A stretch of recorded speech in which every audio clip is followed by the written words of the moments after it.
আমি যেই সময় এই ভিডিওটা রেকর্ড করতেছি, এটা এমন একটা সময় এখন ক্রেতার থেকে বিক্রেতা বেশি।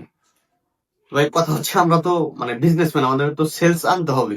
সেটা আমাদের বিক্রেতা বেশি হোক বা ক্রেতা বেশি হোক, মানে যেটাই বেশি হোক। আমাদের মূল মোটিভ হচ্ছে আমাদের বিক্রি করতে হবে এবং আমাদের সেলস আনতে হবে। তো এই সময় যদি আমরা সেলস আনতে যাই বা আমরা একটা বিজনেস স্টার্ট করতে যাই, মোস্ট প্রবাবলি আমরা যেই ভুলটা করে থাকি সেটা হচ্ছে আমাদের মার্কেটিং এর ক্ষেত্রে এবং আমাদের সেলস অভিজ্ঞতার ক্ষেত্রে। তো এই সবগুলো বিষয় নিয়ে আজকের এই বিস্তারিত ভিডিওটা থাকবে। তো চলুন বেশি কথা না বলে আমরা ডিরেক্ট ভিডিওতে জাম্প করি। আসসালামু আলাইকুম, আমি বিজয় বলছি। তো আজকে যে ভিডিওটার মূল মোটিভ এটা হচ্ছে আমরা বিক্রি করব কিভাবে বা একটা বিজনেসে আসার আগে আমাদের মেইন ভুলগুলো কি থাকে। তো ভাই দেখেন, আমরা যখন একটা অনলাইন বিজনেস বা একটা ড্রপশিপ মডেল, আপনারা যেটাই মডেল যেটাই বলেন না কেন, আপনি প্রোডাক্ট মানুষের কাছে নেন বা নিজের প্রোডাক্ট দিয়ে আপনি বিজনেস শুরু করেন, তবে এই সময় আমার কাছে মনে হয় নিজের প্রোডাক্ট দিয়ে একটা বিজনেস রান করাই উত্তম। তো যাই হোক, এই সময় যখন আমরা বিজনেস করতে আসি আমাদের মূল বাধাটা কোথায়? এটা হচ্ছে আমাদের সেলস এর ক্ষেত্রে। আমরা সেলস না জানার কারণে প্রায় 80% আমরা বিজনেসম্যান যেগুলো আমরা বিজনেস লুজ করে থাকি বা বিজনেস স্টার্ট করার পর 2-1 মাসের মধ্যেই আমাদের এটা ছেড়ে দিতে হয়। এটা আসলে মূল সমস্যাটা কোথায়? আমি অফলাইন এবং অনলাইনে দুই জায়গাতেই বিজনেস করছি গত দেড় কিংবা 2 বছর থেকে। তো আমার কাছে যেটা মূল প্রবলেম মনে হচ্ছে সেটা হচ্ছে অ্যালগোরিদম। আমরা ফেসবুক, ইনস্টাগ্রাম যেখানেই বলি না কেন, কারণ আমাদের অনলাইন বিজনেস করতে হলে এগুলোর হেল্প লাগবেই, টিকটক বলেন।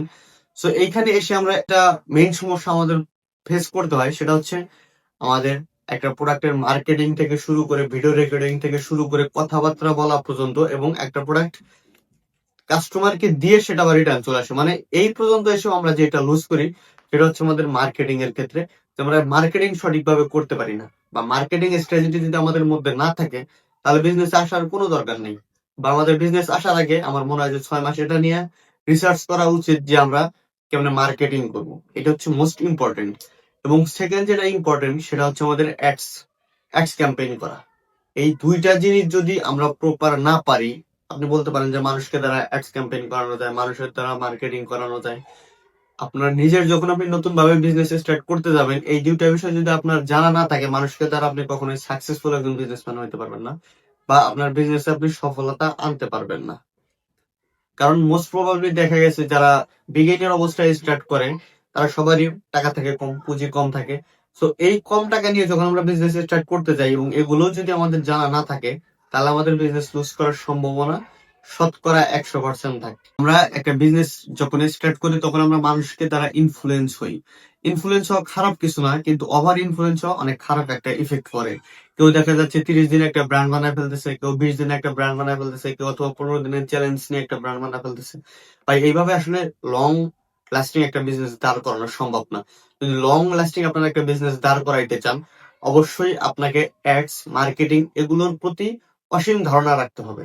যদি এগুলোর প্রতি অসীম ধারণা না রাখা যায়, আপনি ক্যামেরা হাতে নিয়েই 10 দিনের চ্যালেঞ্জ নিলেন, 20 দিনের চ্যালেঞ্জ নিলেন, সর্বোচ্চ হয়তো আপনার বিজনেসটা 2 মাস টান করবে। তারপর দেখা যাবে ওই যে আগের অবস্থা সেই আগের অবস্থায়। আপনার কোনো ব্র্যান্ড ভ্যালু থাকবে না বা আপনার কোনো ব্র্যান্ড তৈরি হবে না বা আপনার কোনো সেলসই আসবে না। আর যারা শর্ট টার্ম বিজনেস করে, চায়না থেকে প্রোডাক্ট শিপমেন্ট করে কাজ করে, তাদের বিষয়টা আসলে আলাদা। কারণ তারা যেটা প্রোডাক্ট শিপমেন্ট করে আনে ওটা তারা ইনস্ট্যান্ট সেল করার ট্রাই করে, এবং ইনস্ট্যান্ট যদি সেল না হয় তারা ওই প্রোডাক্টটা আনে না। আপনারা যদি চায়না থেকে প্রোডাক্ট নিয়ে কাজ করতে চান, সেক্ষেত্রে আপনারা এটা নিয়েও কাজ করতে পারেন, কিন্তু এখানেও আপনার শর্ট টার্ম যেগুলো রুলস আছে এগুলো ফলো করতে হবে এবং আপনার বিশাল লাখ পরিমাণে একটা নেটওয়ার্ক থাকতে হবে। যদি আপনার হিউজ পরিমাণে একটা নেটওয়ার্ক না থাকে, আপনি শর্ট টার্ম বিজনেস না করতে পারলে আপনি চায়না থেকে প্রোডাক্ট নিয়ে বিজনেস করে কোনো লাভ হবে না। কারণ এটা যে আপনার কস্ট বা শিপিং কস্ট সবকিছু মিলায় আপনার রানিং এ থাকতে হবে। একটা বিজনেস নিয়ে রানিং এ থাকলে আপনি এখানে সফলতা হইতে পারবেন। আর বর্তমান সময়ে দেখা যাচ্ছে যে মোস্ট প্রবাবলি যারা সেলসম্যান বা বিজনেসম্যান আছে তারা সবাই বর্তমান চায়নার দিকে অগ্রসর হচ্ছে। ভাই চায়না মানেই চিপ না। চায়নাতে আমাদের যে বাজেট থাকে, বাজেট ফ্রেন্ডলি প্রোডাক্ট পাওয়া যায়। বাজেট ফ্রেন্ডলি আমরা জিনিসপাতি এনে বাংলাদেশের একটা লাভজনক বেনিফিটে আমরা সেল করতে পারি, এই জন্য আমরা চায়নার দিকে অগ্রসর হই। বাট আমরা যদি বিজনেস দাঁড় করাইতে চাই চায়না থেকে প্রোডাক্ট এনেও, এইখানে আপনার মূল ফোকাস থাকতে হবে আপনার নেটওয়ার্ক, আপনার মার্কেটিং। আপনার মার্কেটিং এবং আপনার নেটওয়ার্ক যদি ঠিক না থাকে তাহলে আপনি এইখান থেকেও প্রোডাক্ট এনে আপনি সফলতা অর্জন করতে পারবেন না। এবং আমরা যদি একটা বিজনেস স্টার্ট করতে চাই, তার রোড ম্যাপটা আমাদের ঠিক রাখতে হবে। রোড ম্যাপ যদি ঠিক না থাকে তাহলে আমরা বিজনেস করতে আসলে পারবো না। রোড ম্যাপটা কিরকম আসলে দেখেন, আপনি যখন বিজনেস করবেন অবশ্যই তো আপনার একটা নেটওয়ার্ক থাকতে হবে, অবশ্যই মার্কেটিং স্ট্র্যাটেজি থাকতে হবে, অবশ্যই আপনার মানি ম্যানেজমেন্ট ঠিক রাখতে হবে। কিছু যখন আপনার ঠিক থাকবে তখন আসলে একটা বিজনেস প্রপার রান করবে। যদি আপনার কোনো কিছু ঠিক না থাকে তাহলে কিন্তু আপনার বিজনেসটা রান করবে না। আমরা যদি বর্তমান আমাদের যারা বড় বড় সেলস ফানেল আছে যাদের, তাদের দিকে যদি তাকাই, তারা কিন্তু যেমন খালিদ ফারহান ভাই, তার কয়েকটা সফল বিজনেস আছে। তার একটাই কারণ, তার বিজনেস স্ট্র্যাটেজি, তার নেটওয়ার্ক, তার সবকিছু মিলাই কিন্তু তার বিজনেস গুলো আসলে রান করতেছে এবং সময় উপযোগী প্রোডাক্ট দিয়েই কিন্তু ভাই কাজ করতেছে। তো সময় উপযোগী প্রোডাক্ট যদি আমাদের কাছে না থাকে বা সময় উপযোগী প্রোডাক্ট যদি নিয়ে আমরা কাজ করতে না পারি, তাহলে কিন্তু আমাদের বিজনেস ওই যা দেখা যাবে তাই। এবং সময় উপযোগী প্রোডাক্ট নিয়ে যদি আমরা কাজ করে না থাকি বা দীর্ঘমেয়াদী কাজ করতে যাই, আমাদের ওইভাবে আসলে আগাইতে হবে যে কোন সময় নেটওয়ার্কটাকে কাজে লাগাইতে হবে, কোন সময় কোন মার্কেটিংটাকে কাজে লাগাইতে হবে। সবকিছু মিলাই কিন্তু একটা প্রপার বিজনেস রান করবে। সো এগুলো হচ্ছে মূল বিষয়। এবং আমি এই প্রত্যেকটা বিষয় আপনাদেরকে লাইভ কোর্সের মাধ্যমে দেখাবো এবং লাইভ কোর্সের মাধ্যমে আমি সেল পর্যন্ত আনা শুরু করে একদম এ টু জেড সেটআপ থেকে শুরু করে সেল সবকিছু আমি একদম ফ্রিতে আমার ইউটিউব চ্যানেলে আপলোড করে দেবো। এটা খুব শীঘ্রই আসতে যাচ্ছে। আর আমি এগুলোতে আসলে মেইনলি এইভাবে সময় দিতে পারি না, কারণ আমার পার্সোনাল বিজনেস বা পার্সোনাল কাজ নিয়ে আমাদের ব্যস্ত থাকতে হয়। যার কারণে কিন্তু ইউটিউবে ভিডিও আসে অনেকদিন পরে পরে এবং সবকিছু মিলায়। আর আজকে ভিডিও বানানোর আমার কোনো প্ল্যান ছিল না, কিন্তু যখন দেখতেছিলাম যে আমাদের ভাই ব্রাদাররা আসলে বর্তমান বিজনেস নিয়ে একটু অগ্রসর হচ্ছে বা সবকিছু বাদ দিয়ে সেলসটাকে প্রাধান্য দিচ্ছে, তখন আমার মনে হচ্ছিল না এইভাবে আসলে বিজনেস রান করানো পসিবল না, যেখানে আপনার মার্কেটিং দুর্বল, যেখানে আপনার সবকিছুই দুর্বল, আপনার এ টু জেড যেখানে দুর্বল, সেখানে আসলে সেলস আনাটা আশা করা খুব মুশকিল বিষয়। আপনার সেলস আনতে হলে অবশ্যই আপনার মার্কেটিং, আপনার অ্যাডস ক্যাম্পেইন, কারণ ভাই একটা অনলাইন বিজনেস আপনার ভিত্তি করে থাকে আপনার অ্যাডস ক্যাম্পেইনের উপরে, নাহলে আপনার মার্কেটিং এর উপরে। এবং মার্কেটিং বলতে আপনারা আসলে কোনটা বোঝান? শেয়ার করা, গ্রুপে টুপে এই সেই এগুলা না ভাই।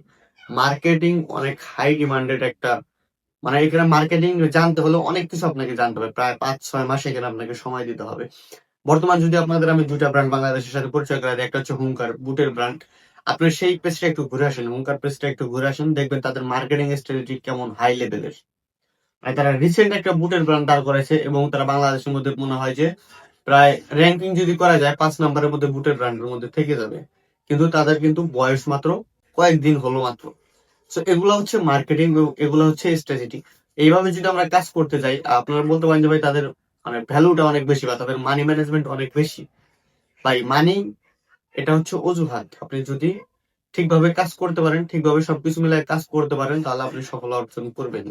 এটা হচ্ছে একটা সিম্পল একটা উদাহরণ। আজকের ভিডিওতে আপনাদের আমি মূল বিষয় যেটা বুঝাইতে চাইছিলাম সেটা হচ্ছে আপনার অ্যাডস ক্যাম্পেইন, আপনার মার্কেটিং, আপনার অল সেটআপ, এগুলো সবকিছু বিষয় আগে ঠিক করেন, তারপরে আপনি সেলসে নামেন। আপনি সেলসে নামার আগে 3 মাস নিজেকে সময় দেন যে কিভাবে কাজ করবো, কিভাবে কাজ করবো। সবকিছু আপনার যখন আয়ত্তে চলে আসবে তখন আপনি আসলে এই বিষয়গুলো নিয়ে কাজ করা উত্তম আমার মনে হয়। তার আগে আপনি যতই এগুলো নিয়ে কাজ করেন না কেন, সফলতা অর্জন করা খুবই কষ্টকর হবে আপনার জন্য। ধন্যবাদ সবাইকে, অবশ্যই সাবস্ক্রাইব করে পাশে থাকবেন।